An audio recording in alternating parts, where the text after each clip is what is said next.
जी महला के तारे तारे पाई थी बेनिया डोलावा उनकर चाची जी वही पाई थी बेनिया डोला उनकर चाची जी वही पाई थी बेनिया डोलावा उनकर चाची जी वही पाई थी बेनिया डोला उनकर चाची जी वही पाई थी बेनिया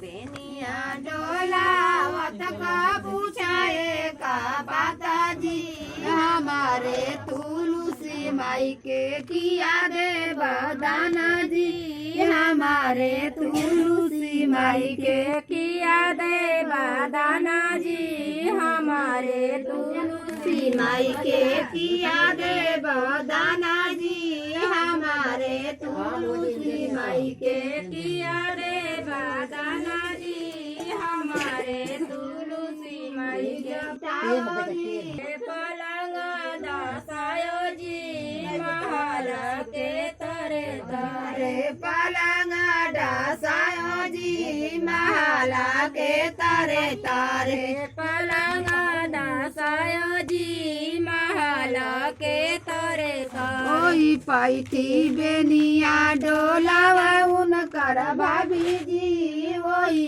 पाई थी बेनिया डोलावा उनकर भाभी जी वही पैठी बेनिया डोलावा उनकर भाभी जी वही पाई थी बेनिया डोलावा उनकर भाभी जी वही पैठी बेनिया डोलावत का पूछाए का बाता जी हमारे तुलसी माई के किया दे बदाना जी हमारे तुलसी माई के किया दे बदाना जी हमारे तुलसी माई के किया दे बदाना जी हमारे तुलसी माई के किया दे बदाना जी हमारे तुलसी माई के हाथी दे बागोड़ा दे बोदल का सिंगारा जी उठा पर नागरा दे बोदल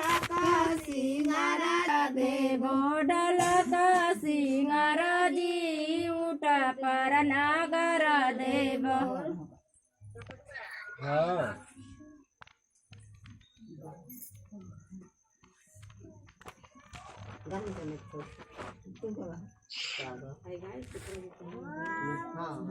शुक्र